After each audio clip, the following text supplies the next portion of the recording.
Hello children, welcome back to English class. Today we will learn the poem Africa. Poem Africa. So already we have learned a little bit about Mauritius Island, right? So today we'll learn the poem Africa written by David Job. David Job. Africa means what do you remember? Which color do you remember? Black and also hot, right?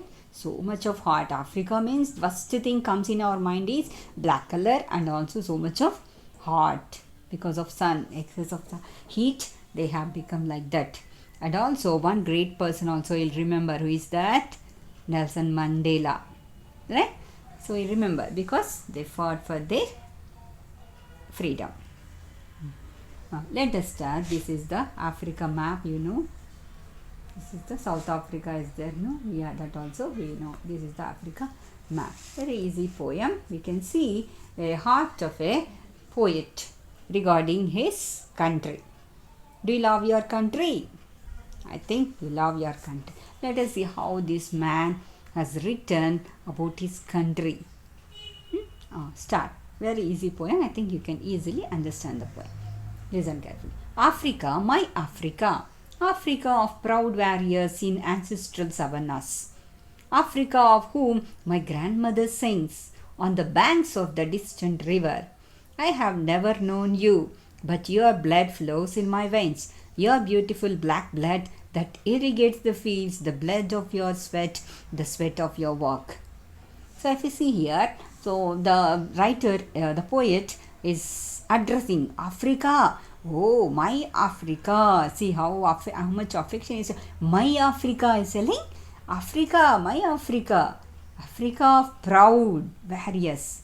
Africa has so many proud warriors. Warriors means more the people who fought for the sake of country.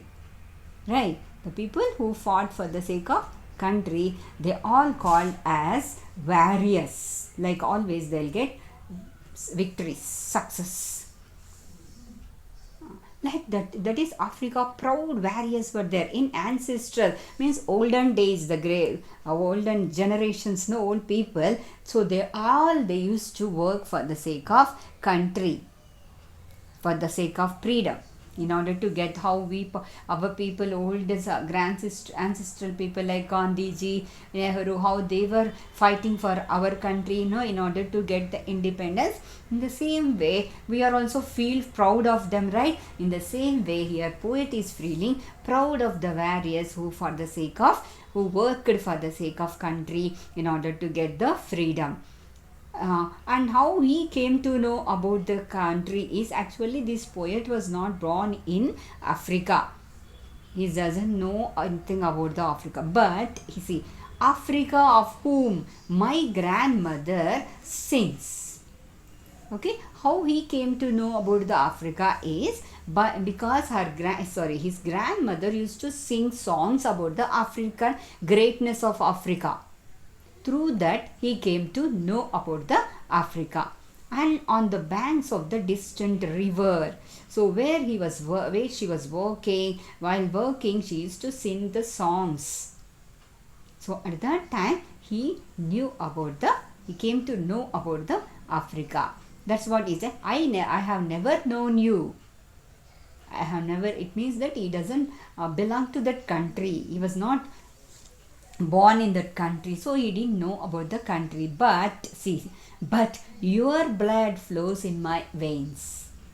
Okay, but your blood, it means that his grand ancestors, his forefathers were living in Africa, but later he came out of the country. We don't know the reason, but still that blood flows in my veins, like that. Suppose here also, when we take for example, so many people will be going to one place to other place and settle in another place, right? For example, where other people from Andhra, Tamil Nadu, another North India, they all come and stay in Bangalore for the sake of job, right? Though they were not born in that place, though they didn't born in in Bangalore, but they belong to which other place,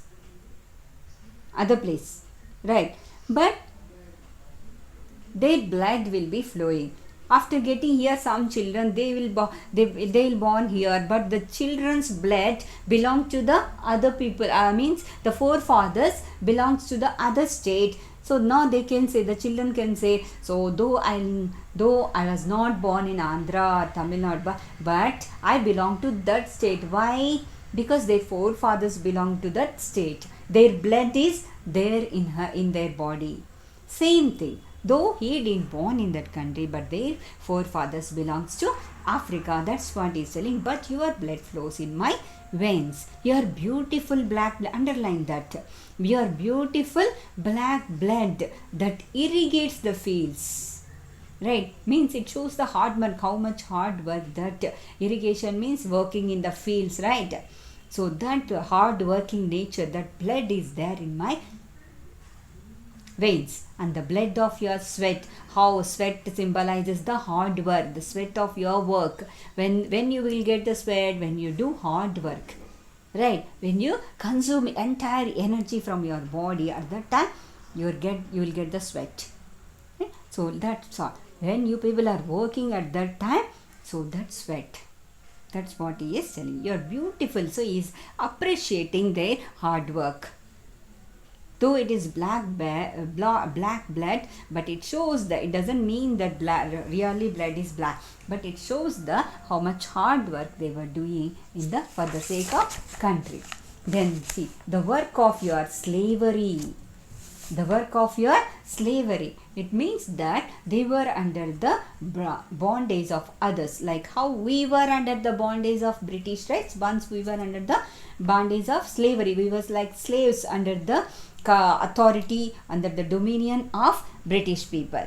So in the same way, even African people were under the bondage, under the dominion of other country people. That's what the work of your slavery. How like a slaves you were working, like a servants you were working. The slavery of your children. Whose children? African children. Africa, tell me Africa, like that is asking. See, so we know that I heard about that. Now you tell something about your country. Then is this you? This black that is bent.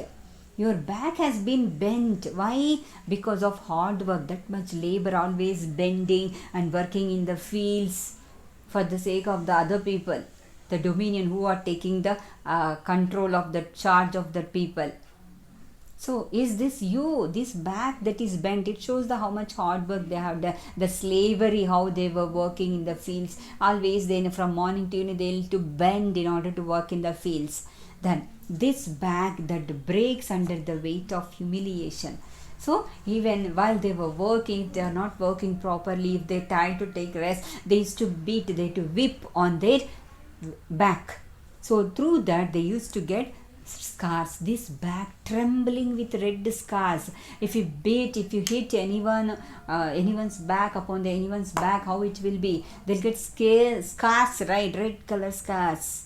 So like that, their humiliation. It is the humiliation means treating other people so harshly.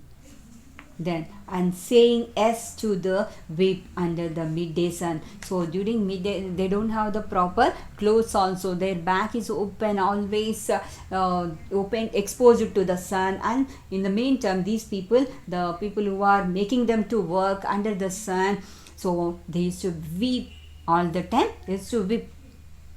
And because of that, they used to get the red scars on their skin, on their back especially. It can be broken. That even the back has been broken because of whipping.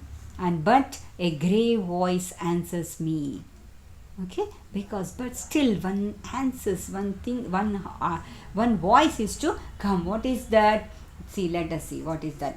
Impetuous son, that tree young and strong, that tree there. Okay, so though we were down, but still the tree is walking. Still we are trying to grow. We are not down like that. That tree there in splendid loneliness, mist. So in spite of our loneliness, in spite of our trouble, but still white and faded flowers. In spite of that, that is Africa hereafter. Still that tree is young and still we are trying to grow now.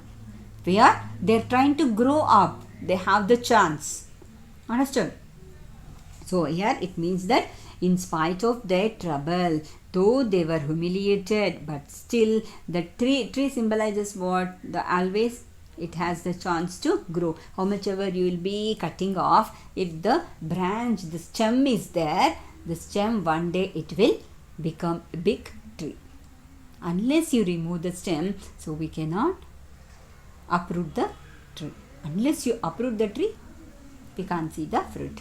Then that is Africa hereafter, that grows again patiently. So still the true young is there, the strong is there, still it is strong. So it will give, one day it will grow patiently, it will grow, and abstinently means so stubbornly it will not be going to stop. It is not going to stop. Again it will grow, and its fruit, again it is going to give the fruits and acquires the bitter taste of liberty. At last it will get the fruit. What is that? Bitter taste of liberty. Liberty means freedom. Anyhow, gradually at last we are going to get the freedom. That is their hope. And of course nowadays the Africa is free. No one is no one is dominating that country. Now it is well blessed, right? So the bitter taste of liberty, at last they got the freedom. So, but how they got the freedom? So much of humiliation they have undergone, but in spite of all those things, they have grown so patiently, and at last they could able get the freedom. Thank you. So you don't need to memorize this poem. Just summary I will give you, and question answers also I will give you. Thank you.